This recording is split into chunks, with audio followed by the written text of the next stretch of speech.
Hello, welcome back. So today we have a little franchise to analyze, and today it will be the Battletoads franchise. So let's commence. So the first game for NES, I got this complete with manual for around £30 on auction. The box is pretty good, I would say, especially considering the age. I don't know if this is the official styrofoam. All the NES games came with this at the end. This is actually the first NES game I officially owned. CEXL for £85. It was a late release for the NES, potentially trying to capitalize on the popularity of the Teenage Mutant Ninja Turtles. The game is often considered one of the hardest games ever made, so most players never reached the climax.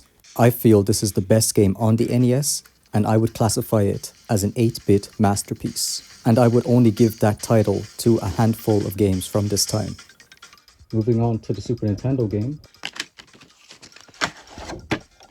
I got this for around 40. The box is not bad. Only early certain titles for the Super Nintendo came sealed on one end like this. CEXL for £78 with 0 in stock. Releasing a couple years later, the Battletoads received an impressive graphical leap, taking them into the 16-bit era. And again, this is another masterpiece from this time. The franchise is known for always providing variety to the gameplay. This game is a little more forgiving than the NES game, however the difficulty is still at the elite level, and most players didn't really get far into the game. The Super Nintendo also received a port for the crossover game with Double Dragon. I got this for around 110. The box is not bad. It does have a little sticker residue on here. Might be able to get that out, but it's okay, I guess.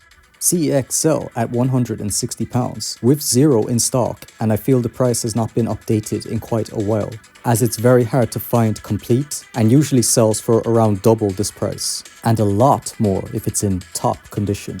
Surprisingly, they decided to make a fun little crossover, but this is definitely more of a Battletoads game compared to Double Dragon. And again, it's another solid game. Not quite as brutal in the difficulty.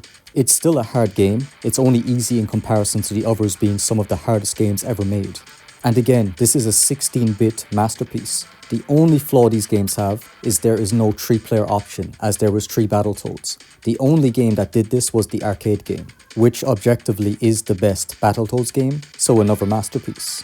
It's unfortunate that the 16-bit consoles lacked the power to compete with the arcade machines, but the consoles back then really made the best of what they had to work with.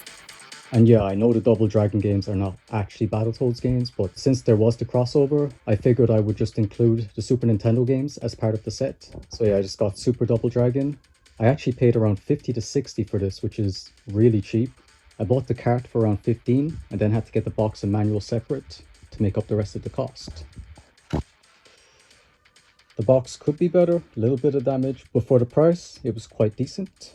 CEX have it listed for £170 with 0 in stock, but the cart is available at £48. The game is considered an above average beat 'em up. However, the problem was that genre was flooded with competition during this era, which means it was often compared to some of the greats like Street of Rage 2 or Turtles in Time. Just some examples. But yeah, this game was still good, just not one of the greats in this category. And then Double Dragon 5, it's just a fighting game. I think I paid around 40 to 45 for it. Box is okay. CEX have it listed for £120 with 0 in stock. They only have the cart available at 48. This game has a horrible reputation. Some call it the worst fighting game ever made, which I feel is very harsh. The Super Nintendo version, anyway, is not a bad game. It's just nowhere near as good as Street Fighter, which was the golden standard. So yeah, that's another franchise, complete on the Nintendo games anyway. But yeah, until next time, thank you. Bye-bye.